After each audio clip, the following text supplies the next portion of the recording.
అయితే ఇంత జర్నీ అప్పటి నుంచి ఇప్పటి వరకు కూడా ఉమ్, ఇంత జర్నీ మీరు చిరంజీవి గారితో చేశారు. ఉమ్, డే 1 నుంచి చిరంజీవి గారిని మీరు చూస్తూ ఉన్నారు. ఆయనతో మీకు కొంత పర్సనల్ ఇంటరాక్షన్ ఉంది. ఉంది. ఇప్పుడు ఈ రోజు మనం మెగా ఎట్ 70 అంటున్నాం. ఉమ్. 70వ పుట్టినరోజు చేసుకోబోతున్నారు. ఎలా అనిపిస్తుంది మీకు? మీరు యాక్సెప్ట్ చేస్తారు? ఇది ఏది యాక్సెప్టెన్స్ 70 ఇయర్స్ అనేది మీరు యాక్సెప్ట్ చేయగలరా? లేదు, అలా కనిపించట్లా ఆయన. మ్మ్. ఆయన దగ్గర నిలబడి నేను సిగ్గుపడుతున్నా, ఏమన్నా పొట్ట ఏంటి అంటారు, భయపడుతున్నా. అంత యంగ్గా ఉన్నారు ఇప్పుడు. ఇంకా మొన్న fit గా 3 to 4 days బ్యాక్ మేము చేసింది, చాలా యంగ్గా ఉన్నారు ఆయన. బాగా స్లిమ్ అయ్యారు. ఆ వయసులో కూడా ఇంకా జిమ్లు చేయటం, కష్టపడటం, ఇంత అభిమానం సంపాదించి కూడా ఎక్కడ నెగ్లిజెన్స్ లేకపోవడం. మ్యాన్ ఆఫ్ పర్ఫెక్షన్ అండి. అంతే. Is man of perfection. చాలా డిగ్నిటీగా ఉంటుంది. నా విషయంలో మాత్రం ఇది సచ్ ఏ గ్రేట్ మ్యాగ్నానిటీ పర్సన్ అనమాట ఆయన. మ్మ్. ఎలా ఎలా నమ్మారో చేస్తానని నాకు తెలియదు, కానీ అది గొప్ప అదృష్టంగా మారింది నాకు. ఇంకా చాలా యంగ్గా ఉన్నారు ఆయన. ఏమే ఇంకో 5 ఏళ్ల పాటు ఆయన హీరోగా రాణించేటట్టే ఉన్నారు. అంతే. ఇక్కడ పర్సనాలిటీలో ఎక్కడ వీక్నెస్ లేదు, మ్మ్. హెల్దీగా ఉన్నారు, అట్రాక్టివ్గా ఉన్నారు, ఓకే. యంగ్ లుక్ ఉంది. అంటే మీకు ఇప్పుడు ఈ జర్నీ అంతా చూస్తే మీకు మెగా ఫ్యామిలీతో ఆ ఇంటరాక్షన్ మీకు ఉంది, ఆ అనుబంధం ఉంది. మెగా ఫ్యామిలీలో అందరితో చేశారు, ఈవెన్ ఆ ఫ్యామిలీతో కూడా మీకు ఆ ర్యాపో ఉంటుంది కాబట్టి ఆ మెగా ఫ్యామిలీ ఇప్పుడు సురేఖ గారి గురించి కావచ్చు, అంజనమ్మ గారి గురించి కావచ్చు, ఏం చెప్తారు? ఆవిడ మాతృమూర్తి, మహా పరమస్వాధ్యం చెప్పాలి. ఎందుకంటే అలాంటి కొడుకుల్ని, ఒక జనరేషన్నే, అలాంటి వంశాన్ని ఆవిడ క్రియేట్ చేయడం అనేది ఆవిడేదో పూర్వజన్మ సుకృతం ఉంది ఆవిడకి. ఆ సుకృతాన్ని కొడుకులకు పంచింది ఆవిడ. కాబట్టి 2, 3 కూడా వాళ్ళంతా కూడా ఆ వంశం కూడా దినదన ప్రవర్ధమానం అవుతుంది. ఆవిడ మహా ఇదండి. అట్లాగే ఈ ఫ్యామిలీ వ్యవస్థకి కోడల పాత్ర ఎంత గొప్పదో సురేఖమ్మ గారి నుంచి నేర్చుకోవచ్చు. మ్మ్. ఇంటికి పెద్ద కోడలుగా అందరికీ ఒక ఆదర్శనీయంగా, మరదళ్ళకు కూడా, మరుదులు కూడా కొడుకుల్లాగా, తల్లిలాగా భావించే పరిస్థితులు ఆవిడ ఉంచడం అనేది ఎటువంటి, ఆవిడ మంచి కుటుంబం నుంచి వచ్చింది కదా. అల్లు రామలింగ గారి ఫ్యామిలీ నుంచి వచ్చిన మనిషి ఎక్కడా కూడా అసలు అది లేకుండా టోటల్గా అమ్మలాగా మారిపోవడం, వదినమ్మ అమ్మలాగా మారటం అనేది అందరూ ఆడవాళ్ళకి ఆదర్శనీయం కావాలి. Yes. అలాంటి మహిళ ఆవిడ. మ్మ్. నాకు తెలుసు ఆవిడ అందరూ వీళ్ళకి భోజనాలు పంపిస్తున్నది, కూరగాయలు పంపిస్తుంది, కూరలు పంపిస్తున్నట. అందరూ నాన్ వెజ్ లాంటివి వండితే స్పెషల్గా వాళ్ళ అత్తగారికి ఏది కావాలో, మ్మ్. ఆడపడుచులకి అట్లా అందరికీ ఆ షేరింగ్ అనేది వాళ్ళు ఎక్కడో చెప్పండి. మ్మ్. ఇక్కడ కుటుంబం అనేది చూడాలంటే చిరంజీవి గారి కుటుంబం చూడాలి, చిరంజీవి గారు చూడాలి. మ్మ్. ఆయన కానీ ఆవిడ కానీ అంత కట్టుబాటుగాను, అంత ఎఫెక్షనేట్గా అందరం కలిపించటం, అందరికీ తల ఒక మంచి మార్గాన్ని చూపించడం. లేకపోతే వరుణ్ తేజ్, వైష్ణవ్ తేజ్ కథలు కూడా చిరంజీవి గారు వినటం, మ్మ్. విని ఆయన గైడ్ చేయటం. ఉప్పెన్న కథ ఆయన విన్నారు, ఓకే. రామచంద్ర గారి కథ ఆయన అంటారు. మ్మ్.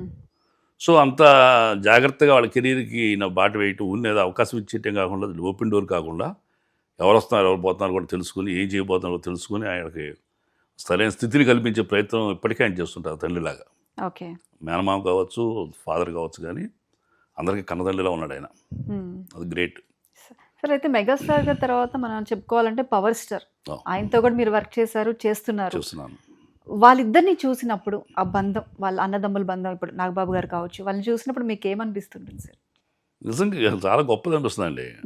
ఇద్దరు అన్నవాళ్ళు అంతమంది లక్షలాది ప్రజల యొక్క అభిమానాన్ని చూలుకొనటం, దాన్ని కాపాడుకుంటూ రావటం. ఎక్కడ కూడా 40 ఏళ్ళ పైన ఆయన టాప్ స్టార్గా ఉన్న చిరంజీవి గారి మీద చిన్న మచ్చలేదు, చిన్న సీరియస్ ఆర్గ్యుమెంట్ ఉండదు, సీరియస్ కామెంట్ ఉండదు, నేనే నెంబర్ 1 అని కాలరా వేయటాలు ఉండవు, డౌన్ టు ఎర్త్ ఉంటారు. ఆ ఫ్యామిలీ మొత్తం అట్లా ఉన్నారు. మ్మ్. రామచరణ్ గారితో చాలా క్లోజ్గా రంగస్థలం చేశాను, మొన్న గేమ్ చేంజర్ చేశాను. ఓకే. రంగస్థలానికి గేమ్ చేంజర్కి 6 ఏళ్ళు గ్యాప్ ఉంది. చూడంగానే ఆయన చాలా కాలం అయిందండి అన్నారు. అవును బాబు, 6 ఏళ్ళింది అన్న. మ్మ్. అంతా బాగున్నారా అన్నాను. బాగున్నారు సార్ అన్న. సో ఆ మర్యాద, ప్రేమ, మన అనే ఒక ఫీలింగు, మనవాడనే ఫీలింగు, ఇది మన ఆర్టిస్టు. ఎందుకంటే నేను నా ఫస్ట్ ప్రొడ్యూసర్ రామచరణ్ గారు, ఓకే. ఖైదీ నెంబర్ 150 ప్రొడ్యూసరు, మ్మ్. కొండదల రామ్ ప్రొడక్షన్. చరణ్, అవును. మ్మ్. రెండో సినిమా ఆయన హీరోగా మైత్రిలో చేసాం, ఓకే. రంగస్థలం. మ్మ్. సో ఆ అటాచ్మెంటు అంతా ఉంటుంది కదా. సో వాళ్ళందరూ హీరోలు కూడా అదే పరిస్థితి లేదు, మెగాస్టార్ ఫ్యామిలీ నుంచి వచ్చామన్న ఫీలింగ్ ఉండదు. అందరూ కూడా అలా డౌన్ టు ఎర్త్ ఉంటారు. వైష్ణవ్ తేజ చూసారు. ఈ జనరేషన్ ఆర్టిస్టులు, ముఖ్యంగా ఈ జనరేషన్ చిరంజీవి గారిని చూసి లేకపోతే మెగా ఫ్యామిలీని చూసి ఏం నేర్చుకోవచ్చు అంటారు? ఆయన పడిన హార్డ్ వర్క్ మామూలు కాదండి. అది ఎవరో సాధ్యం కానంత శ్రమ చేశారు ఆయన. ఇండియా టుడే చిరంజీవి గారి మీద పుస్తకం రిలీజ్ చేసింది ఒకసారి, ఏ సంవత్సరం గుర్తులేదు కానీ 2005 ఎప్పుడో. ఓకే. దాంట్లో డీటెయిల్డ్గా ఆయన శ్రమ అంతా ఉంది. ఆయన అంత డెడికేటెడ్గా టైం గడిపాడు మెడ్రాస్లో, చెన్నైలో. ఓ పక్కనేమో డాన్స్ స్కూల్ కోసం ఒక టైము, ఫైట్స్ కోసం ఒక టైము, బస్సులో ట్రావెలింగ్, లిమిటెడ్ ఆఫ్ మనీ బతకడానికి, లావిష్ లైఫ్ లేదు.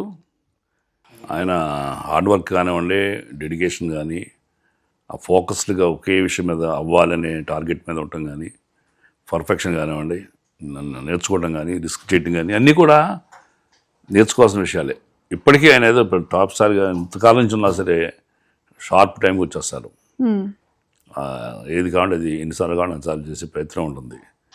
తనకి బాగోపోతే నచ్చపోతే తను చేసింది మళ్ళీ బాగొచ్చిందని చెక్ చేసుకుని, లేదా అక్కడ నేను తప్పు చేశానని మళ్ళీ వచ్చి చేయటం నేను చూసామని కూడా అనుకున్నట్టుగా అది మైండ్లో తెలుస్తుంది. ఇక్కడ మనం ఒక పక్క చూసాము అనేది చిన్న చిన్న మిస్టేక్స్ ఉంటాయి కదా, ఇప్పటికీ ఆ పర్ఫెక్షన్ కోసం తాపత్రయపడటం జరుగుతుంది. ఆ నెగ్లిజెన్స్ లేకపోవడమే ఇప్పటికీ ఆయన అలా రాణిస్తా ఉన్నారు. అందుకే ఈరోజు బిగ్గెస్ట్ ఇన్స్పిరేషన్ అయ్యారు sir. Biggest inspiration, no doubt. ఇవాళ ఎంతోమంది తెలుగు ఆర్టిస్టులు ఉన్నారంటే వాళ్ళందరికీ బిహైండ్ దెమ్ చిరంజీవి గారు ఇచ్చిన ఇన్స్పిరేషనే. రీప్లేస్ చేయలేకపోయారు సార్. అది అంత ఇదిగా ఇన్స్పైర్ అయ్యి, ఇంత ఒక ఆర్టిస్ట్ ఇన్స్పైర్ అయ్యి 10 మంది ఆర్టిస్టులు ఇండస్ట్రీ రావడం అనేది అసలు చాలా అరుదైన విషయం. అలాంటి ఇన్స్పిరేషన్ అందరికి కలిగించాడు ఆయన. సామాన్యులు కూడా గొప్పవాడు కావచ్చు కృషి చేస్తే. కృషి ఉంటే మనుషులు ఋషులు అవుతారని ఆ పాటకి జీవితం అన్వయింపు అవుతుంది ఖచ్చితంగా. ఓకే సార్, చివరిగా చెప్పండి, 99 టీవీ తరపు నుంచి ఈరోజు మెగా ఎట్ 70కి వచ్చేసారు, ఆయనకి పుట్టినరోజు శుభాకాంక్షలు తెలియజేసేయండి. మెగాస్టార్ చిరంజీవి గారు నాకు సినిమా జీవితం ఇచ్చిన భగవంతుడు అండి. ఆయన నిండు నూరేళ్ళు చల్లగా, సుఖంగా, సంతోషంగా, ఆయురారోగ్యాలతో ఉండాలని నేను హృదయపూర్వకంగా కోరుకుంటున్నాను. ఈ జీవితాన్ని ఇచ్చినందుకు ఆయన దేవుడిగా భావిస్తాను నేను. మీకు ఒక విషయం కూడా చెప్పాలి. నేను సినిమా కెరీర్ స్టార్ట్ చేసిన తర్వాత ప్రతి టైం, ఎవ్రీ టైం కెమెరా ముందు నిలబడినప్పుడు మనసులో నేను ప్రేయర్ చేసే మాస్టర్ని, నాకు నటన నేర్పిన రంగస్థల నటులు రుచిరావు గారిని, మెగాస్టార్ చిరంజీవి గారిని స్మరిస్తా.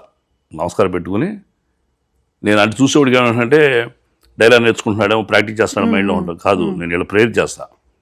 నాకు డైలాగ్ రాలేదే అనే సందేహం నాకు ఉన్నా యాక్షన్ చెప్పంగానే పర్ఫెక్ట్గా లాస్ట్ డైలాగ్ చెప్పగలుగుతున్నా. కొన్నిసార్లు నేను ఆశ్చర్యపోతా, ఎవరు ఉనికి నన్నట్టు కాపాడుతుంది.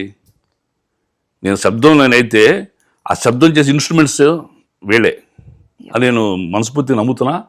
అట్లాంటి every day, every time in front of camera I remembering megastar Chiranjeevi గారు. నా జీవితం ఇచ్చిన చిరంజీవి గారికి నమస్కారాలు అనుకునే నేను యాక్టింగ్ మొదలెడతా. సో ఎవ్రీ డే నాకు స్మృతిలో ఉంటారు ఆయన. కలగకపోవచ్చు, చూడకపోవచ్చు కానీ రోజు నేను, బట్ ఎవ్రీ టైం నేను యాక్టింగ్ చేసిన ప్రతిరోజు, ప్రతి షార్ట్కి కూడా, షార్ట్ గ్యాప్లో కూడా మళ్ళీ వచ్చి నిలబడినప్పుడు ఇంకో డైలాగ్ ఇస్తారు కదా, ఈ రకంగా ఉంటుంది. కాబట్టి అలాంటి మనిషి నా దేవుడయ్యాడు. ఆయన నిండు నూరేళ్ళు చల్లగా ఉండాలని ఆల్మైటీని ప్రార్థన చేస్తాను.